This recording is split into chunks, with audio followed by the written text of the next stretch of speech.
Today, just now actually, Bitcoin made a new all-time high of $109,000. So, but I was like 12 or 13, and wanted to find a way to invest this money that I made. I realized it's something called technical analysis. You use math and you use previous trends and patterns that have happened in different times of history. And I was the youngest person in the room. And there was a lot of people actually. It was like the top of the bull market, so there was like 200-300 people. Greed / FOMO, opportunity, and early. Buenos días, buenos días, buenos días. Good morning, good morning, good morning. I'm very excited today because with us, we have the Cryptokid.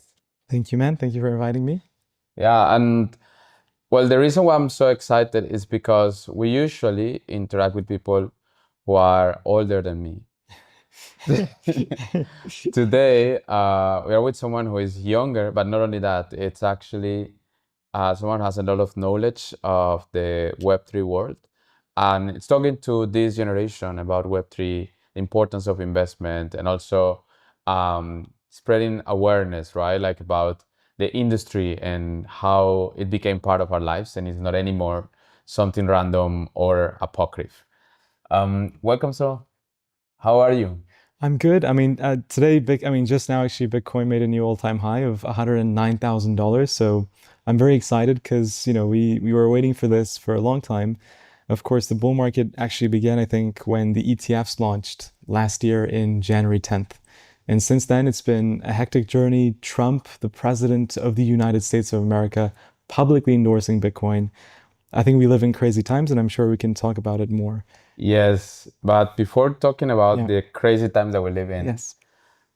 precisely because of we live in crazy times, and you've been here in the UAE for most part of your life. Correct. I would like to start by knowing like what brought you to Web3?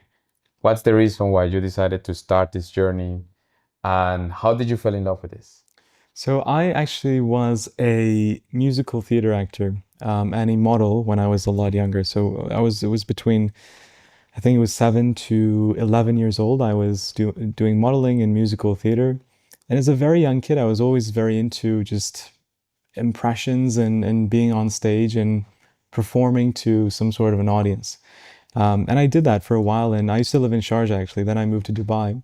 And in Dubai, I went to a theater school, and I was doing 4 hours of rehearsals a day, and we performed in the Dubai Opera. We did multiple different shows, and it was very fun. And I was working my way towards, eventually getting the main characters. But when I was 11 or 12, I remember I nailed an audition. I was the best at it. I was better than the guys that were 5 or 6 years older than me. And like I was the perfect person for the role. But unfortunately, because the institution I was attending to is a little bit corrupt, after they put my name on the cast sheet, they removed it and gave it to somebody else who was paying more money. They were paying money. Yeah, because they were taking more lessons from the school. Oh no. So because he took more lessons, they gave him the role. So I was like, you know what? Screw this. I'm going to make a lot of money where I will produce my own stuff and I don't have to beg for auditions or deal with corruption at least, right? Because if it's fair, it's fair. But, it was a little bit corrupt. So I decided to quit. And it was around the same time when the pandemic hit. So I started doing voice acting instead. And that was when I first started earning some sort of money. It wasn't too much. I think I earned maybe $2,000, $3,000, $4,000 from voice acting overall. But I was like 12 or 13, and I wanted to find a way to invest this money that I made. And even as a very young kid, I would always buy gold and silver from in Turkish tradition, we have Eid. So, Yes. the grandparents give you pocket money. Give you pocket money, yeah. And this money I would always buy gold with, but I had no clue why I did it. It just felt like the right thing to do. So I knew the concept of investing, and my dad always spoke to me about global politics, and I knew some sort of, what business is and what's happening around the world. So I went on YouTube and I wanted to get a credit card. I remember I had an obsession with just wanting to have a credit card and my own bank account and my own investing platform. And somehow, I think while researching finance, I came across a video about Ethereum from a YouTuber named Real Vision TV. And this was 2020. very early 2020, and I think he was saying that Ethereum is going to go to $10,000 or $50,000 by the end of 2020 when it was at like $200, and I was like, wow, okay, this is interesting. So I immediately just went and started doing research. What is Ethereum? Okay, it's an altcoin. You can invest in these. How can I invest in this? What is blockchain technology, etc., etc. And I think I came across Dogecoin before Elon Musk started heavily promoting it. And I told my dad, look, we got to invest into this thing. I want to invest. I have $1,000. Put it in for me, please, because I can't open an exchange. And he was like, no, this is a scam. We're going to lose our money. And I don't want to put my documents on this place. And it doesn't make sense. And the platform was eToro. eToro. eToro, yeah. No way. And I just met the founder like a month ago and I told him the Yes, yes, story. yes, And yes. he's like, I love it, dude. And yeah, we could invest, and it did like 100x actually a week after I told him. So he's like, okay, you know what, you know what you're Why doing. not? Yes. So then I was able to slowly convince him, and it took actually like another 5 months until I got him to open an exchange account. So this was summer of either 2020 or when, like I don't exactly remember the time, but it took him so long to open the exchange account. And I gave him all the money that I saved up and I started buying a few altcoins. And I don't even think I bought Bitcoin originally. And then I eventually discovered it later. So I was an altcoin trader. And when I realized you can invest and you can make money from them, then I started learning technical analysis.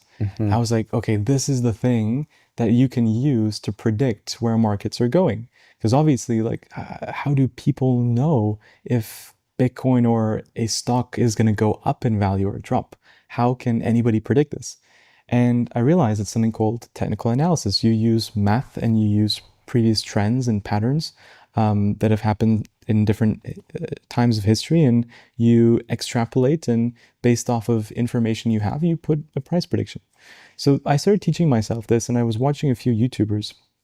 One of them was Carl, Da Vinci, Tone Vays, a few others. And I realized they're all based in Dubai. Yes. And I started idolizing them. I really liked their lifestyle. I really liked what they were doing. It was a very cool thing, making content and making money with crypto. So Da Vinci one day, I think it was like 10 p.m. or 11 p.m. at night, he said that tomorrow morning I have a meetup and I'm inviting everyone in my audience, come join. So I said, you know what? I was 14 at the time. I say, yeah, I'll just take the chance, Why not? go. Yeah. Let's see what happens. So I went. I was the youngest person in the room. And there was a lot of people actually. It was like the top of the bull market. So it was like 300 people. But when they were asking questions in the room, how did you get into crypto and what's your story? When I told them I started at 12 and that I was 14, they were like, wow, okay, you're interesting. So I actually went up to them after it finished. And I was like, okay, can you teach me? I want to learn. And a lot of them didn't like, they didn't really want to help me. Yeah, they thought that maybe you were joking or Yeah, like you're this a was just kid and he's too young. And, actually, I'm going to call him out. Da Vinci, he did, right? Now we're very close friends, but then he was like, this kid is too young. And then Carl actually was the only person who, I mean, Carl, Toneways, James, they all gave me their content and they said, look, these are the books you should read. This is the videos you should watch. nice. It will help you. And then I don't know, I thought that I could do YouTube as well like them because I actually did a gaming channel, which was very small. And I started this when I was like incredibly young, when Minecraft was so popular.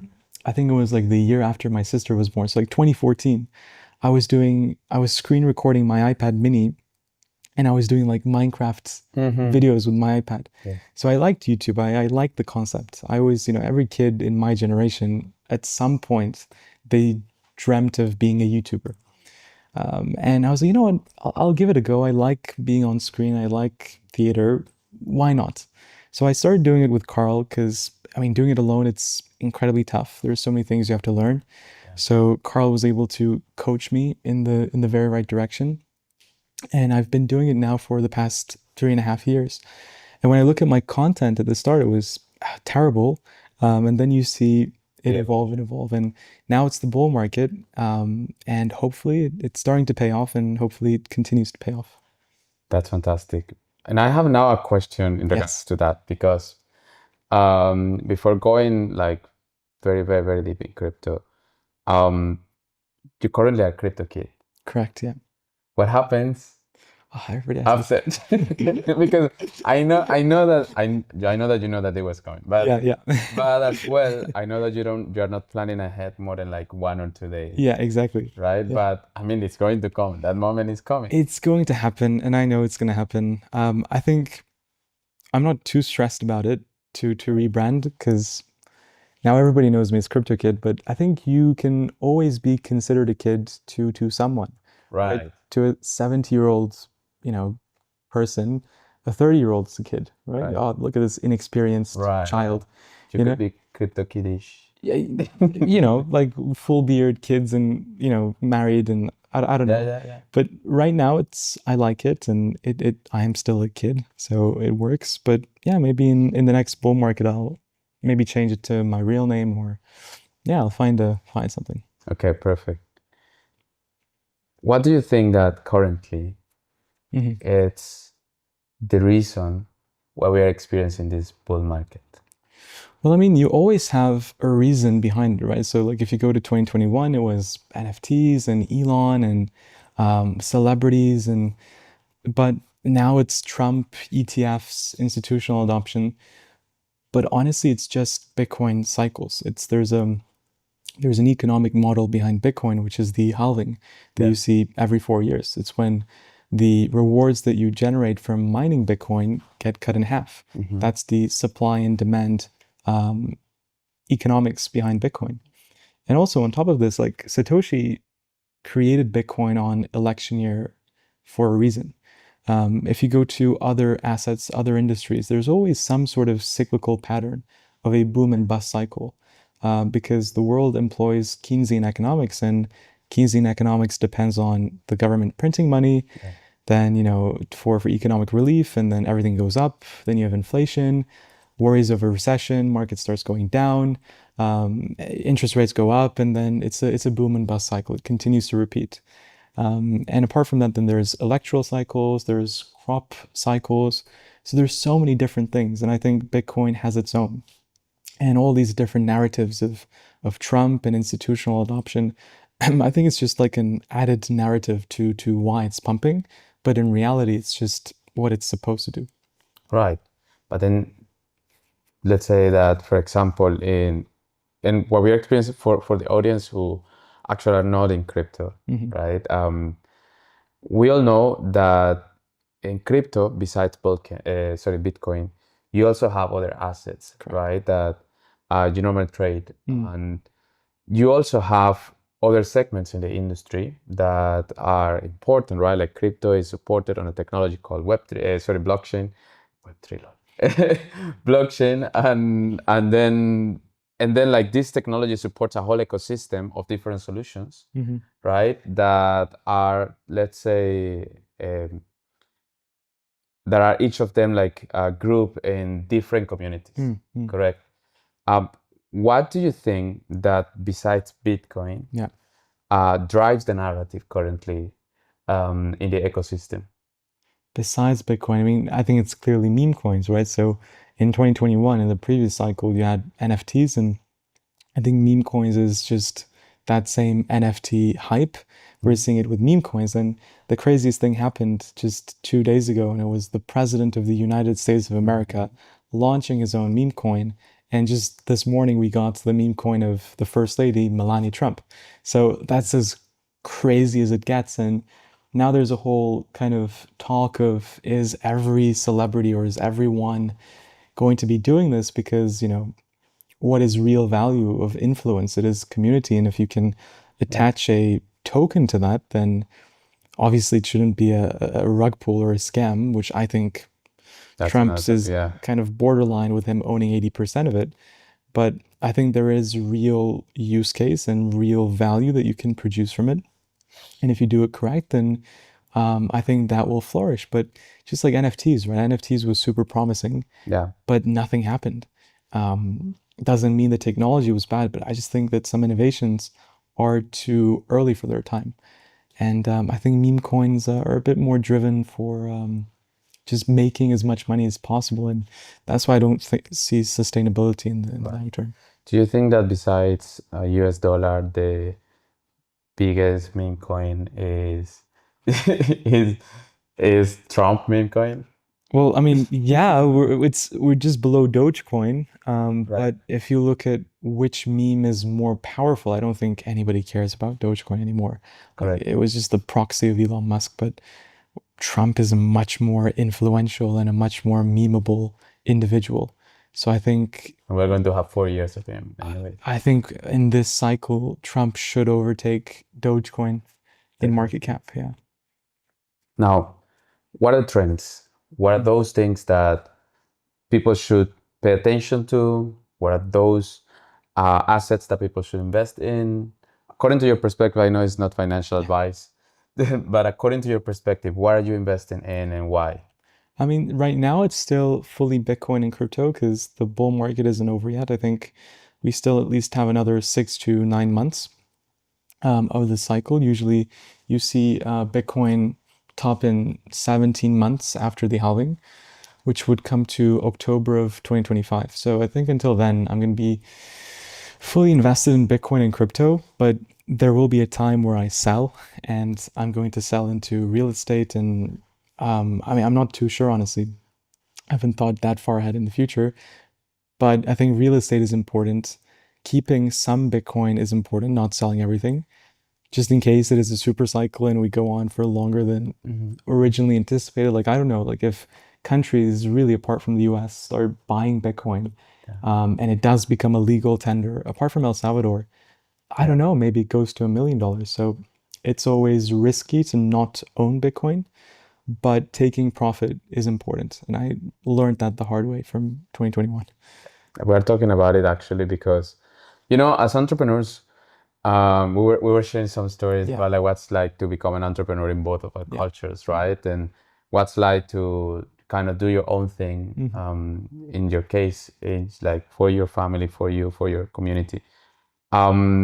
We always talk about the success, and of course, the biggest thing of an entrepreneur is to be successful and to kind of do things commercially. Hmm. For me, the biggest thing of an entrepreneur is failure, Mm. right? Like you see the character of people, you understand what they do, you understand who they are.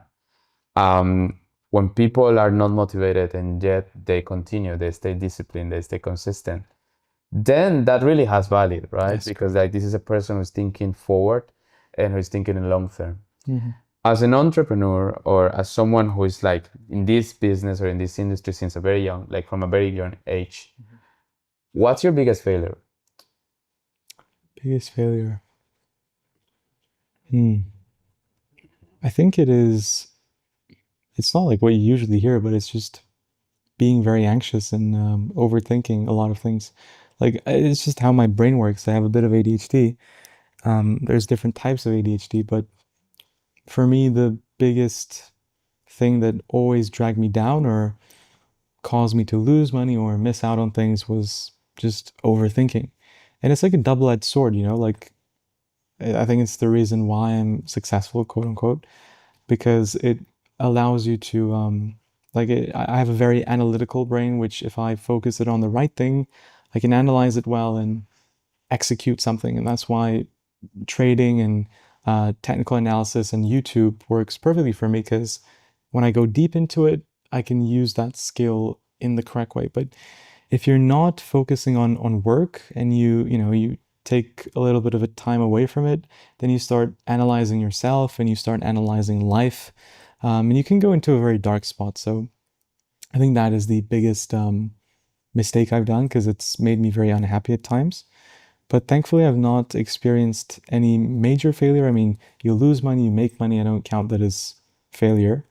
Um, but I've not experienced any major failure. But I'm sure at some point I'm going to. It's life. The most important thing is how you bounce back from it. And like you said, to not give up.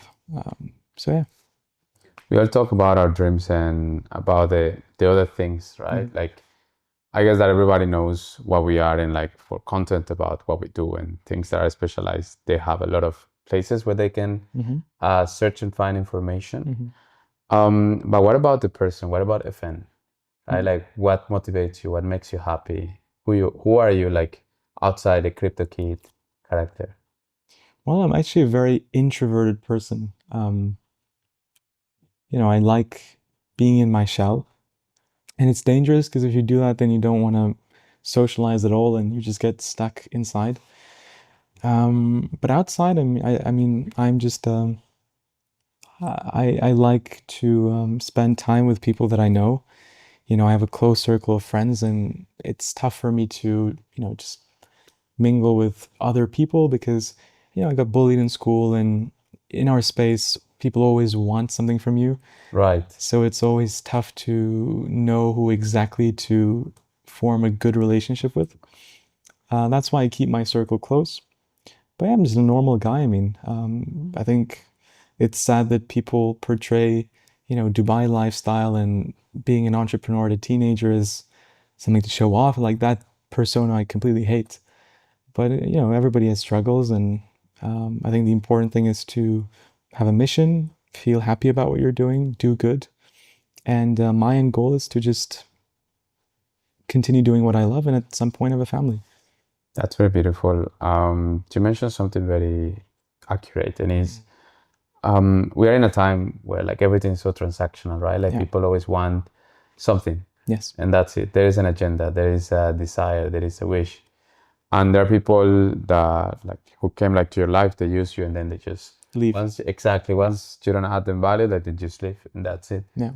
But what is that you do to stay away from these type of people and to build a close circle of people who can like actually motivate you and make you, because in the end like the circle that you have influences a lot in the way how you do as well just in your Correct. life, right? Oh yeah, massively. So it's like, what is that thing that you do that helps you choose the people that you actually gravitate around? Well, I'll tell you. I mean, it was the one of the mistakes I've made was, it's not a mistake, but in the past year at least, or a year and a half, I've moved along in my business and I started doing more things and more responsibility. And like for me, spending time with family, I love my family, I love my grandparents, I love my relatives, that aside, but there's a different mentality. The mentality that you function at with the people that you work with, especially in this industry where basically anything and everything is possible, Yes. right? And the normal person cannot comprehend that, right? So if you operate in this mindset on a daily basis and you're around people that do not see those possibilities, it can be very demotivating, frustrating, and disappointing. You feel disappointed in the people around you. So what I am doing currently, actually, it's something that I'm doing is, again, I love my family because they're probably watching. But I think separating yourself from a place where you don't feel happy and motivated is important, to have your own space and to be with people that allow you to be productive. And when you want, you can tap into the place where, maybe it's not the nicest of environment always, but again, it's family. So I think separating yourself and having your own sustainability, independence allows you to be with the right people, and also you attract these people, right? So you don't have to chase anyone to be friends or socialize. I think if you just go on your own path and you do what you love and it brings you exposure, then people will come to you. And it's on you to be able to filter out, okay, these people want to use me or want to take advantage of me, and these are genuinely nice people. And I'm lucky that I have that. And yeah, it's a skill that you, I think, acquire over time. That's fantastic. I have three last questions for you. Please. And the idea of this is to answer as fast as you can, Okay. whatever comes to your mind, Okay. right? 3 words to define crypto. 3 words. Greed slash FOMO, opportunity, and early. Greed slash FOMO, opportunity, and early. Yeah. Okay, Opportunity is early, but yeah, those were the three things. great. Yeah. Altcoins or Bitcoin? Bitcoin. Yeah. Bitcoin, easy. Yeah. Great. And the next big thing in crypto? Next big thing in crypto. Honestly, I have no clue. Like it was AI agents, and who would have thought AI agents? Then it's Trump's meme coin. Who would have guessed? So honestly, I could say something, but maybe it's biotech because that's where, technology and robotics, that's what we're heading to. And then crypto is like a mini segment of it. Yeah. So I would say maybe biotech and robotics. Amazing. Thank you so much. Thank you, man. Thank you for I'm having so me. happy to finally have this moment to Yes, talk. likewise. Yeah, likewise. Yeah. It's been a fantastic experience. So thank you so much. Yeah. Thank you. See you guys. Thank you so much for being here. And this is going to be on YouTube very, very soon, but as well for the ones that are watching on Instagram. Just remember to also follow Cryptokid and to be always updated on the latest news on crypto and Web3 on his page. Thank you. Here you'll find all information about entrepreneurship and the Web3 world. Thank you so much. And I just realized my sock is a hole, so apologies for that. Fantastic. It's just, I'm all in on Bitcoin. I can't even afford socks, so it is what it is. See you guys. Bye bye. Ciao.